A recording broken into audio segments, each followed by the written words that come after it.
मामला है। देखिए, जब कोई पार्टी के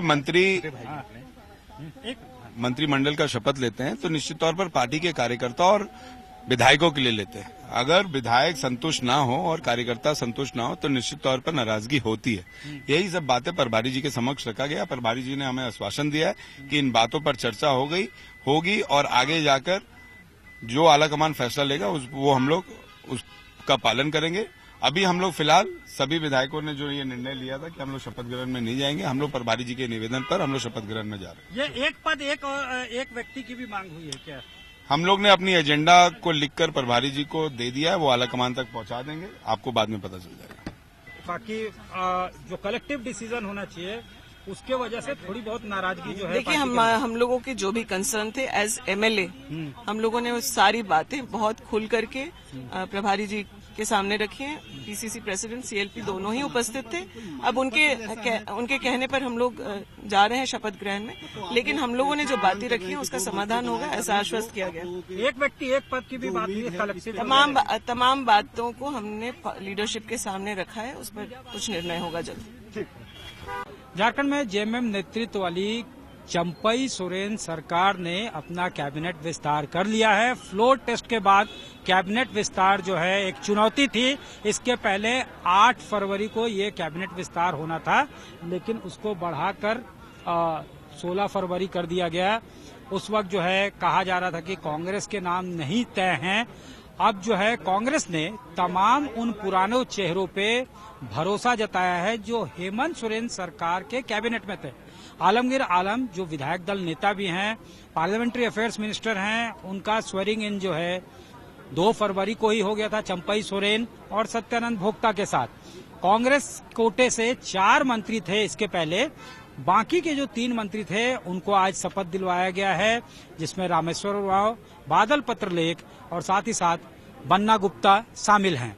इसके अलावा जेएमएम ने भी अपने पुरानी टीम पे ही भरोसा जताया है। सिर्फ हेमंत सोरेन की जो जगह खाली हुई थी कैबिनेट में, तो उनकी जगह चंपई सोरेन ने बतौर मुख्यमंत्री शपथ लिया और एक जगह जो हेमंत सोरेन का खाली हुआ था उसके जगह उनके छोटे भाई बसंत सोरेन को शपथ दिलाई गई। एक एक करके ये यहाँ देख सकते हैं राजभवन से शपथ ग्रहण समारोह के बाद गाड़ियां जो है वो निकलती हुई। और इस बीच दीपक बिरुवा जो हैं इस कैबिनेट में नए चेहरा हैं। जोभा मांझी को ड्रॉप किया गया कैबिनेट से और उसकी जगह दीपक बिरुवा को शपथ दिलवाई गई है।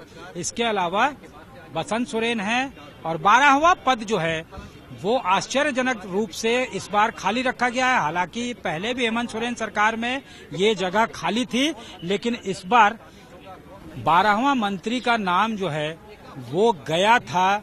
एक मैसेज देने के लिए जेएमएम ने एससी कोटे से जेएमएम लेजिस्लेचर बैद्यनाथ राम को जो है उनका नाम भेजा था राजभवन में शपथ के लिए, लेकिन मिनट टू मिनट प्रोग्राम जारी किए जाने के बाद उनका नाम काट दिया जाता है। इस बीच जो है दिन भर कांग्रेस के विधायक नाराज रहे और उन्होंने बैठक करके कांग्रेस के जो प्रभारी हैं अब्दुल गनी मीर, उनके सामने अपने एजेंडा को रखा। उन्होंने कहा कि कंसेंसस होना चाहिए था, आखिर पुराने चेहरे को ही क्यों मौका दिया गया, नए चेहरे को क्यों मौका नहीं दिया गया।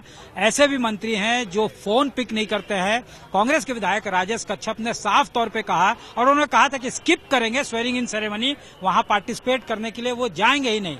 फिर उनको जो है सीएलपी नेता जो हैं वो मनाते हैं। उनकी मांग है कि एक नेता के पास एक ही पद हो, अगर कोई दूसरा पद होल्ड कर रहा है तो उसको जो है मंत्री ना बनाया जाए।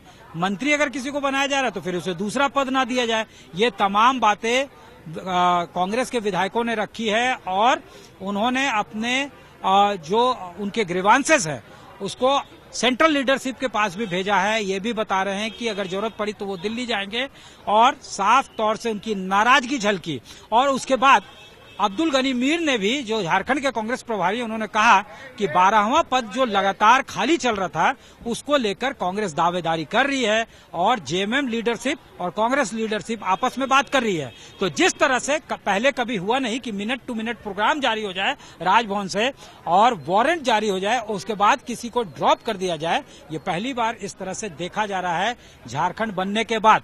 2000 में जब झारखंड का गठन हुआ उसके बाद ये पहली बार देखा जा रहा है कि किसी का नाम यहाँ पे चला जाए, भेज दिया जाए किसी पार्टी के तरफ से कि ये शपथ लेंगे, मिनट टू मिनट प्रोग्राम जारी हो जाए, लास्ट में उनको ड्रॉप कर दिया जाए। अब इसको लेकर बीजेपी ने भी हमला करना शुरू कर दिया है। बीजेपी के प्रवक्ता प्रतुल सहदेव ने साफ तौर से कहा है कि ये दलितों का अपमान है, जिस तरह से उनका नाम प्रपोज करके मिनट टू मिनट प्रोग्राम में उनके नाम को शामिल करके उनको ड्रॉप किया जाता है, ये बिल्कुल जो है दलितों का अपमान है। यानी साफ तौर पे ये कहा जा सकता है कि बीजेपी को बैठे बिठाए जेएमएम नेतृत्व वाली सरकार के खिलाफ एक और मुद्दा मिल गया है। बहरहाल फ्लोर टेस्ट के बाद चंपई सोरेन सरकार ने एक और चुनौती पार कर ली है।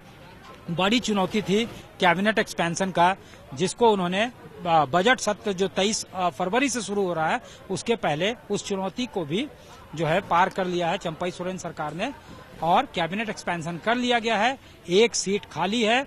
अब हो सकता है जिस तरह से कांग्रेस प्रेशर माउंट कर रही है तो उसके शेयर में जा सकता है, तो एक नया चेहरा कांग्रेस के तरफ से देखा जा सकता है कि मंत्रिमंडल में उनको इंडक्ट किए जाने की संभावना जो है वो चर्चा में है और ऐसा जो है उम्मीद किया जा रहा है। कैमरामैन राकेश तिवारी के साथ सत्यजीत कुमार, रांची, आज तक।